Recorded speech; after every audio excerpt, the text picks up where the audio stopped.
Now, the Bible is always willing to accommodate us with a passage of judgment. If we don't get all of the nice passages that encourage us how it is we should be in relationship with God and with one another and the entire cosmos, well, there are alternative texts, many of which sometimes sound kind of harsh. And one of the ones we might think of, particularly as it relates to stewardship and generosity and finances, is the passage in Malachi, where the prophet in the old King James rails on behalf of God, saying, "Would a man rob God?" And the question is, how are you robbing me? With your tithes and your offerings. Bring the full tithe into the storehouse and see if I won't open the windows of heaven and rain down a blessing upon you. You'll have so much you won't know what to do with it. Now, it's important to note that this text is not a give to get text, and sometimes this text is twisted a little bit and used that way to encourage folks that we should give something and then God will in turn get something, as if we'll get something from God, as if it's a quid pro quo. But that's not what it's about. It's to give from what one already has, and the call for the tithe is because God has already blessed. Even in what appears to be a time of great scarcity, of famine and difficulty, the people have received something, and from that something they are being asked to give, not just to supply the temple for its needs, but for all of the people. That's how those gifts and blessings would be used.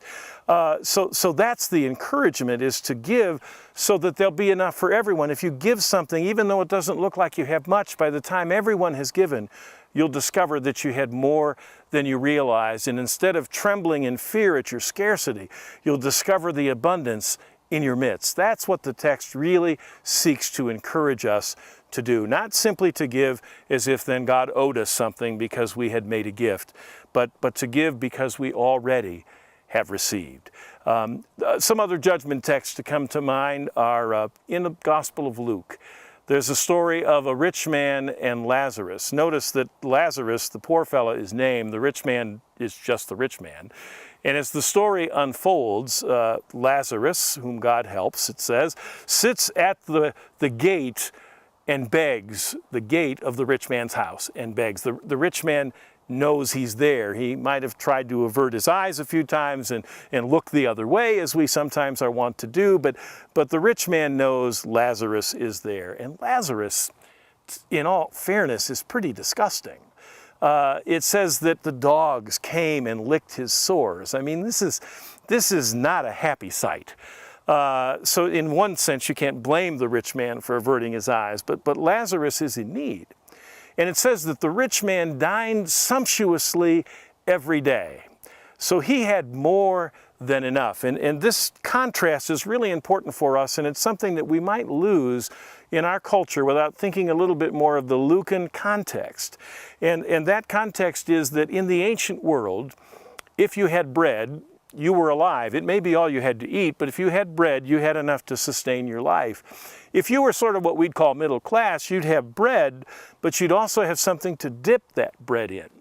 Now, if you were rich, I mean, if you were really rich, you not only had bread and something to dip the bread in, but you know what you did when you had the sauces on your hands after you ate the bread you dipped in whatever? Well, you took another piece of bread and wiped your hands with the bread, and it fell to the ground under the table, and the dogs would come and eat it. It was essentially the napkin. And Luke is very clear about telling us that Lazarus desired to eat the scraps that fell from the man's table, the stuff that the dogs ate. That's how desperate his situation is. Now, as Jesus tells the story, of course, they both die and they go into the heavenly realm. And there in the heavenly realm is Lazarus in the bosom of Abraham. And the rich man is now in torment. Now, the rich man's a little slow on the uptake. He doesn't get things very quick, apparently, because he calls up to Father Abraham, "Father Abraham, have Lazarus dip his finger in some cool water and touch my tongue because I'm in agony." Now Abraham says, well, wait a minute. First of all, there's a great chasm between us, and Lazarus couldn't get there if he wanted to. And by the way, you need to realize that, you know, in life, you had it really good. And Lazarus, not so much. Now, in death, Lazarus has it really good and you not so much. It is the disparity, the huge shift, the changing, the turning upside down of the world in the Lucan context that's so important for us to get, the great reversal. And I have to wonder when I hear that text, if the rich man had been more generous toward Lazarus in life, would their situations have been so desperate and different in the afterlife? It's worth noting.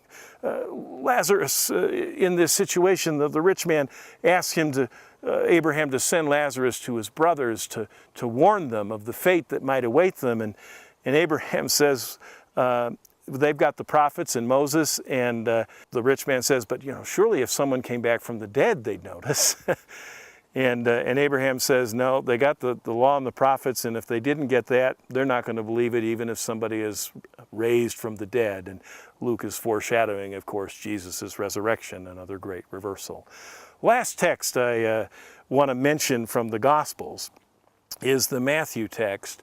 In 25, Matthew 25, we sometimes call it the Judgment of the Nations, or refer to it as the sheep and the goats. And in that particular passage, you'll remember that at the great end of all things and the great reconciling of all things, the folks find themselves on the right and the left hand of God. Now, it's probably important to note too, this is the longest story that Jesus tells about the realm and how one sees it. Probably should put a footnote to that.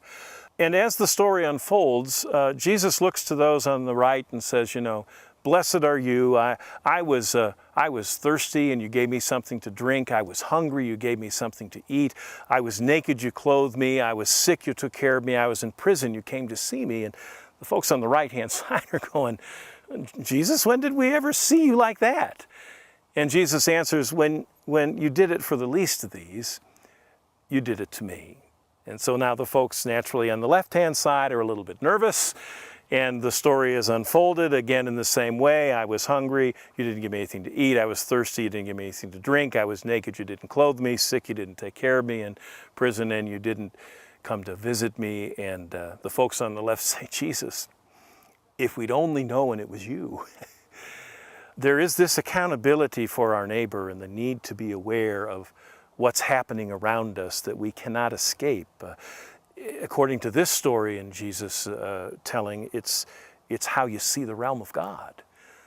That's the criteria. Not were you baptized with enough water, not did you say the right things about the origins of my birth, not did you say the right things about my death and coming resurrection. He says, when you did it for the least of these, you did it unto me. Come into the blessings of the realm of God. Church, we're invited to do that, to not be like Ananias and Sapphira in the book of Acts, who withheld after Barnabas had made his gift. Apparently they saw that as something they wanted to do. They sold land, but they withheld and conspired against the church to keep some for themselves. No one had asked them to make the gift, but they came forward and said, this is everything. And you know how that story goes. Ananias came in first, and Peter asked, was this everything? And Ananias says, absolutely. And the next thing you know, Peter says, you can't lie to God. And boom, down he goes, he's dead. And they carry him out. A few hours later, Sapphira shows up, and the same thing. Is this everything? Have you committed yourself fully to this community? And she says, absolutely, with a few crumpled, $100 bills still in her purse. And again, you fool, the very feet of those who've carried away your husband have now come for you. And down she goes. Now, I'm not going to say that it's a life and death issue, stewardship, but at least at some spiritual level, it must have some significance. That it's not enough to say we're doing the best we can if we're not. It's not enough to say we believe in generosity if we don't really practice it. It's not enough to say we're fully in to the realm of God if we're still holding on to something for ourselves just in case.